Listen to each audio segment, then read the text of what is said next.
ବନ୍ଧୁଗଣ, ଓଡ଼ିଆ ଗଳ୍ପଧାରା ଚ୍ୟାନେଲକୁ ଆପଣଙ୍କୁ ସ୍ୱାଗତ।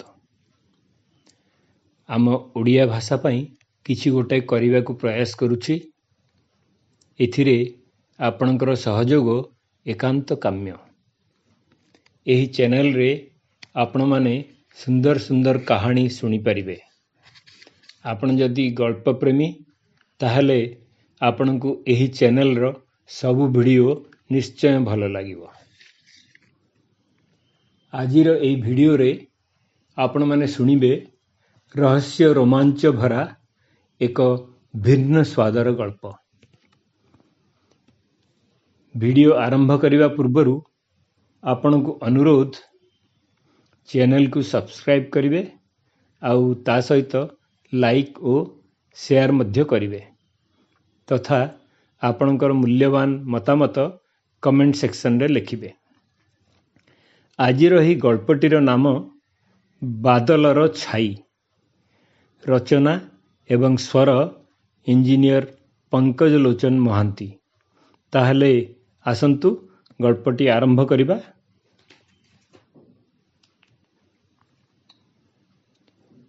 ମନୋଜ ବାବୁ କୁଆଡ଼େ ଗଲେ? ତାଙ୍କ ସ୍ତ୍ରୀ ଅନିତା ଭାରି ବ୍ୟସ୍ତ ହୋଇଯାଇଥିଲେ। ଏମିତିରେ ତ ନ କହି କୁଆଡ଼େ ଯାଆନ୍ତି ନାହିଁ।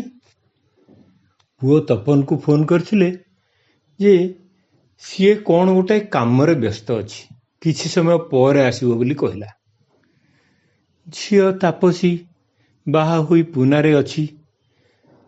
ତାକୁ ଏଠି ଶୀଘ୍ର କହିବାଟା ଠିକ୍ ହବନି। କ'ଣ ହେଇଛି ଭଲ ରୂପେ ନ ବୁଝି ଝିଅକୁ କାହିଁକି ବ୍ୟସ୍ତ କରାଇବେ? ଆଉ ଏମିତି ବ୍ୟକ୍ତିଗତ କଥା ସାହି ପଡ଼ିଶାରେ କାହାକୁ କହିବା ଠିକ୍ ନୁହଁ। ସେମାନଙ୍କଠାରୁ ସାହାଯ୍ୟ ସହାନୁଭୂତି ଆଶା କରିବା ବୃଥା। ବରଂ ଇଆଡ଼ୁ ସିଆଡ଼ୁ ବହେ ପ୍ରଶ୍ନ କରି ମଜା ଦେଖିବେ। ଏଭଳି ସମୟରେ ଏଇ ତପନଟା ଏମିତି କି ବଡ଼ କାମ କୋଉଠି କରୁଛି କେଜାଣି? ଅନିତା କ'ଣ କରିବ କିଛି ଭାବିପାରୁନଥିଲା। ତପନ ଆସିବା ପର୍ଯ୍ୟନ୍ତ ଅପେକ୍ଷା କରିବା ଛଡ଼ା ଆଉ କିଛି ଉପାୟ ନଥିଲା। ସତେ ଯେମିତି ଅଜଣା କଳା ବାଦଲର ଛାଇ ତାଙ୍କ ଜୀବନରେ ଘୋଟି ଆସିଥିଲା। ଅନିତା ଭାବନା ରାଇଜକୁ ଚାଲିଗଲେ। ହେଇ, କାଲି ଭଳି ଲାଗୁଛି। ମନୋଜ ତାଙ୍କ ବାପା, ମା ଆଉ ବଡ଼ ଭାଇଙ୍କ ସହ ତାକୁ ପ୍ରଥମେ ଦେଖିବାକୁ ଆସିଥିଲେ। ଅନିତାଙ୍କୁ 17 ପୁରି 18 ଚାଲୁଥାଏ। ସେମାନଙ୍କ ପହଞ୍ଚିବା ଖବର ପାଇ ତାଙ୍କ ମନର ଅବସ୍ଥା ଯାହା ହେଉଥିଲା କହିହେବନି। ସେଥିରେ ପୁଣି ସାନ ଭଉଣୀ ଅଞ୍ଜନାର ଥଟ୍ଟା, ନାନୀ ଇଏ କେଉଁ ଦେଶର ରାଜକୁମାର କି? ଅନିତା ତାକୁ କିଛି ନ କହି କେବଳ ଚୁପ୍ ରହିଥିଲେ। ସିଏ ବି ନାନୀର ଅସମଞ୍ଜସ ସ୍ଥିତି ଜାଣିପାରି ଆଉ ବେଶୀ କିଛି କହିଲା ନାହିଁ। ସେମାନେ ସମସ୍ତେ ଆସି ଡ୍ରଇଂ ରୁମ୍ରେ ବସିଲେ। ଅନିତାର ବାପା ଯାଇ କ'ଣ କଥାବାର୍ତ୍ତା ହେଉଥାନ୍ତି। ଏପଟେ ମା ତାକୁ ତରତର କରୁଥାନ୍ତି ଭଲ ଶାଢ଼ୀଟିଏ ପିନ୍ଧିବା ପାଇଁ। ଅନିତା ଆଗରୁ କେବେ ଶାଢ଼ୀ ପିନ୍ଧିନଥିଲେ। ଯାହା ହେଉ, ମା ସାହାଯ୍ୟ କରିଥିଲେ ଶାଢ଼ୀ ପିନ୍ଧିବାକୁ। ତାପରେ ମା ସେମାନଙ୍କୁ କିଛି ଜଳଖିଆ ଦେଇ ଆସିଲେ ଆଉ ଚା ତିଆରି କରି ଟ୍ରେରେ ରଖି ତାଙ୍କୁ ନେଇ ଦେବା ପାଇଁ କହିଲେ। ମାଙ୍କ ଆଖିକୁ କିଛି ସମୟ ଅନେଇ ରହିଲେ ଅନିତା। ସତେ ଯେମିତି କହୁଥିଲେ, ମା କାହିଁକି ମୋତେ ହଇରାଣ କରୁଛ? ମା ତାଙ୍କର ମନ କଥା ବୁଝିଲା ଭଳି କହିଲେ, ଯା, ଜମା ବ୍ୟସ୍ତ ହେନା। ମାଙ୍କର ସେତିକି କଥା ତାଙ୍କୁ ବହୁତ ସାହସ ଦେଇଥିଲା। ଆସ୍ତେ ଆସ୍ତେ ଯାଇ ଚା ଟ୍ରେ ରଖିଦେଇଥିଲେ ଟିପୟ ଉପରେ ଆଉ ସମସ୍ତଙ୍କୁ ନମସ୍କାର କଲେ। ମନୋଜର ବାପା କହିଲେ, ବସ ମା। ଆଉ ସିଏ ମୁହଁ ତଳକୁ କରି ବସିଗଲେ। ମନୋଜର ବାପା କ'ଣ ଗୋଟାଏ ଦିଟା ପ୍ରଶ୍ନ ପଚାରିଲେ, କିନ୍ତୁ ମନୋଜ ଆଉ ତାଙ୍କ ବଡ଼ ଭାଇ ଚୁପଚାପ ବସିଥାନ୍ତି। ଅନିତା ଭାବୁଥାନ୍ତି, ଇଏ କେମିତିକା ଲୋକ? ବାହା ହେବାକୁ ଆସିଛନ୍ତି, ହେଲେ ପଦଟିଏ ବି କଥା ହେଲେନି ତାଙ୍କ ସହିତ। ପୁଣି ଭାବିଲେ ଠିକ ଅଛି, ମୋର ଟେନସନ କମିଲା। ତାପରେ ତାଙ୍କୁ ଭିତରକୁ ଯିବାକୁ କହିବାରୁ ସେ ଚାଲିଗଲେ। ତାପରେ ଆଉ କଣ ଟିକେ କଥାବାର୍ତ୍ତା ହୋଇ ସମସ୍ତେ ବାହାରି ଯାଇଥିଲେ।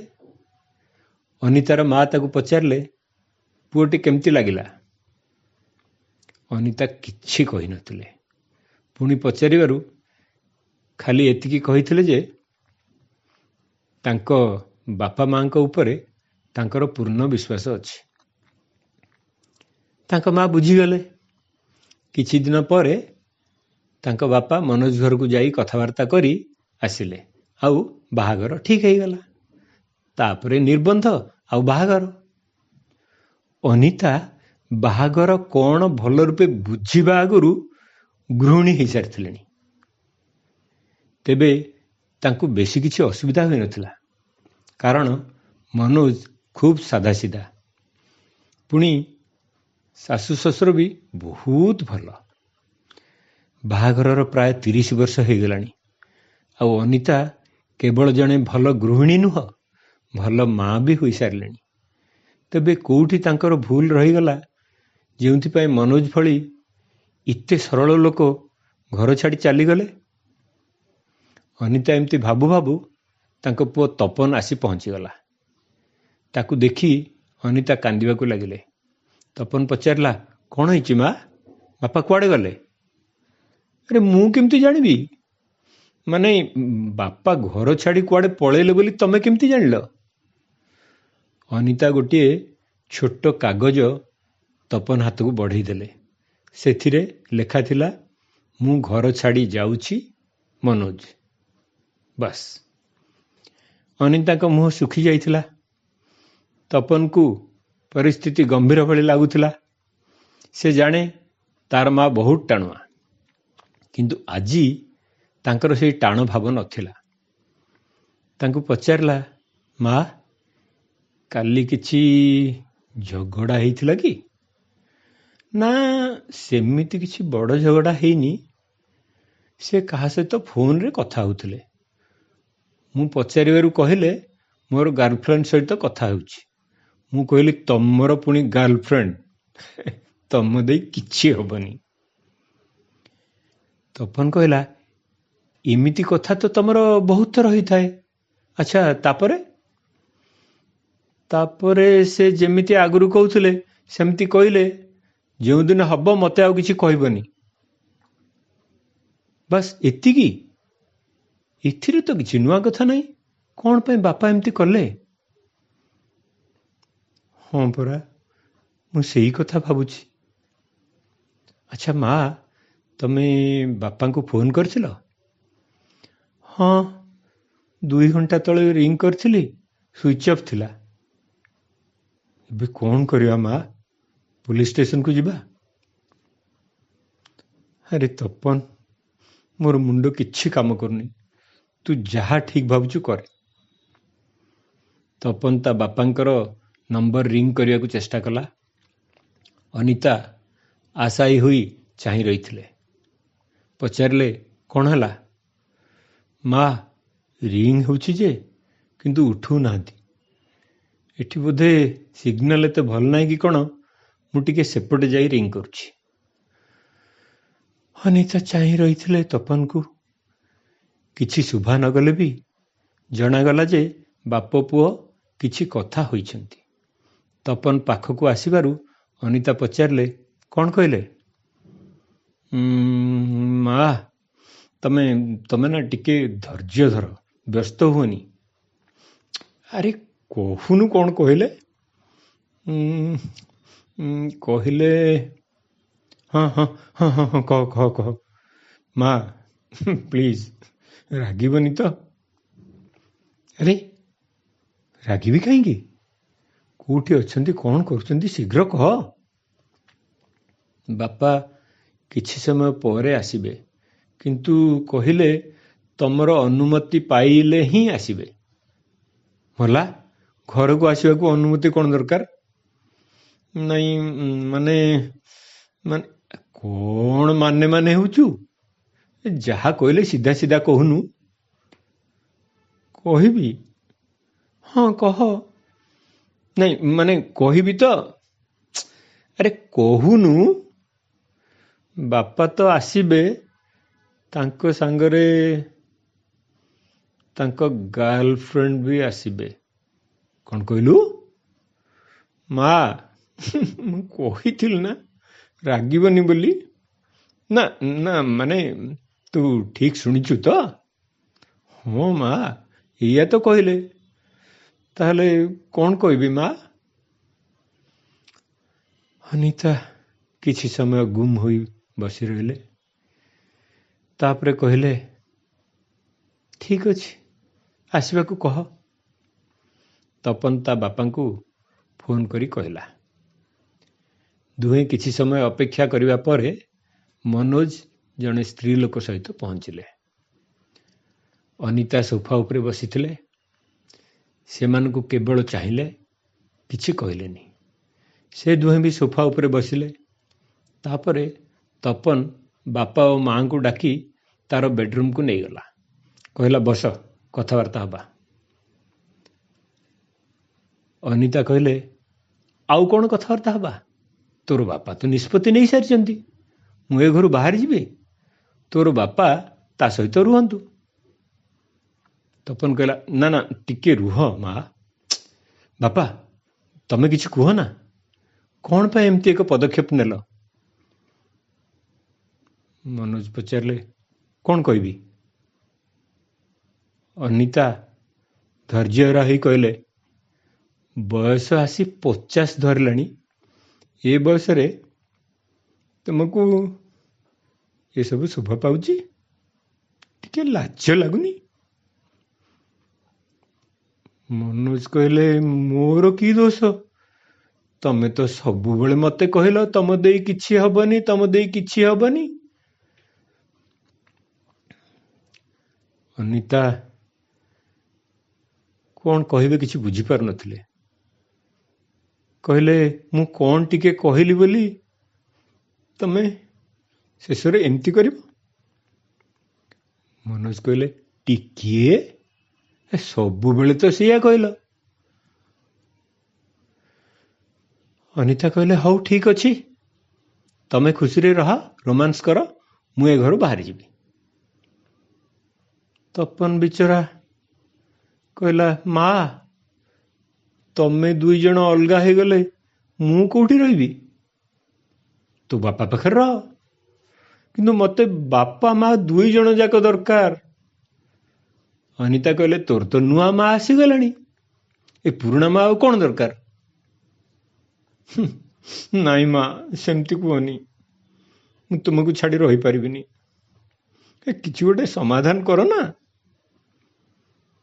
ମନୋଜ କିଛି ନ କହି ଖାଲି ଏପଟେ ସେପଟେ ଚାହିଁ ରହିଥିଲେ।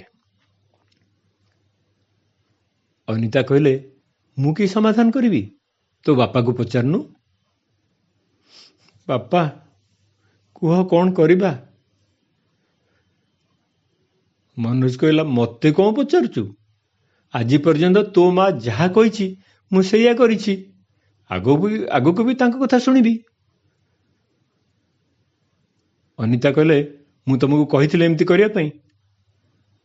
ମନୋଜ କହିଲେ, ହଁ, ତମେ କହିଛ ବହୁତ ଥର। କ'ଣ ତପନ, ସତ ନା ମିଛ? ହଁ ମା, ସତ କଥା ତ। ମୁଁ ତ ବହୁତ ଥର ଶୁଣିଛି।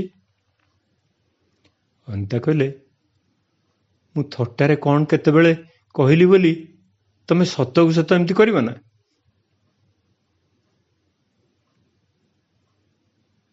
ତପନ କହିଲା, ମା, ତମେ ଥଟ୍ଟାରେ କହୁଥିଲ ନା, କିନ୍ତୁ ତମେ ଏତେ ଥର ଏମିତି କହିଛ ଯେ ବାପା ସତ ବୋଲି ଭାବିନେଲେ ଆଉ, ନା କ'ଣ ବାପା? ମନୋଜ କହିଲା, ସେଇଆ ସେଇଆ। ଅନିତା, ତାମାନେ ବାହା ହୋଇ 30 ବର୍ଷ ହେଇଗଲା, ମତେ ଚିହ୍ନି ପାରିଲନି?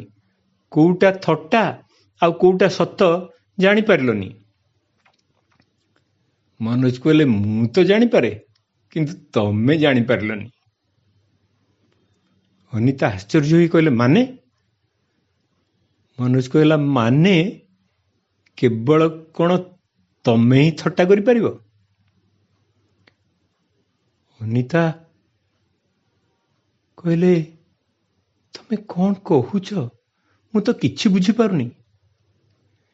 ଏ ସମୟରେ ସେ ସ୍ତ୍ରୀ ଲୋକ ଭିତରକୁ ଆସିଗଲେ। କହିଲେ, ନମସ୍କାର ମ୍ୟାଡ଼ାମ, ମୁଁ ବୁଝେଇ ଦେଉଛି। ମୁଁ ମାନସୀ। ମୁଁ ଜାଣେ ମୋ ଲାଗି ଆପଣ ବ୍ୟସ୍ତ ହେଉଛନ୍ତି, ସେଥିପାଇଁ ମୁଁ ବାଧ୍ୟ ହେଲି ଭିତରକୁ ଆସିବା ପାଇଁ। ସେଥିପାଇଁ ମୋତେ କ୍ଷମା କରିବେ। ଅଭିନୟ ହେଉଛି ମୋର ସଉକ।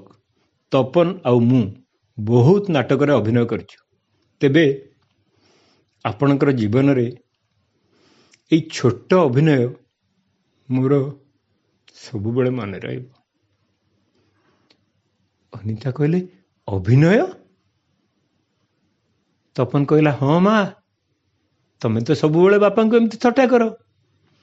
ଆମେ ଭାବିଲୁ ଆମେ ବି ଟିକେ ଥଟ୍ଟା କରିବା। ତେବେ ବାପାଙ୍କର ଜମା ଭୁଲ ନାହିଁ, ସବୁ ମୋର ଆଇଡିଆ। ଯାହା ଗାଳି ମାଡ଼ ଦବ ମୋତେ ଦିଅ। ତପନର କଥା ଶୁଣି ଅନିତା ତାକୁ ପିଟିବା ଭଙ୍ଗୀରେ ହାତ ଉଠେଇଲେ। ତେବେ ନ ପିଟି ତା ଗାଲକୁ ଟିକେ ଚିପି ଗେଲ କରିଦେଲେ। ଆଉ ତପନ ବାବୁଙ୍କୁ କଣେଇ ଚାହିଁ ଟିକେ ମୁରୁକି ହସିଦେଲେ। ବାଦଲର ଛାଇ ହଟିଯାଇ ସୂର୍ଯ୍ୟ କିରଣରେ ତାଙ୍କ ଜୀବନ ପୃଷ୍ଠ ଝଲସି ଉଠିଥିଲା। ଅନିତା ସବୁ କଥା ବୁଝି ସାରିଥିଲେ। ଆସ୍ତେ ଆସ୍ତେ ତାଙ୍କ ମୁହଁରେ ହସ ଓ ଆଖିରେ ଆନନ୍ଦାଶ୍ରୁ ଭରି ଆସୁଥିଲା।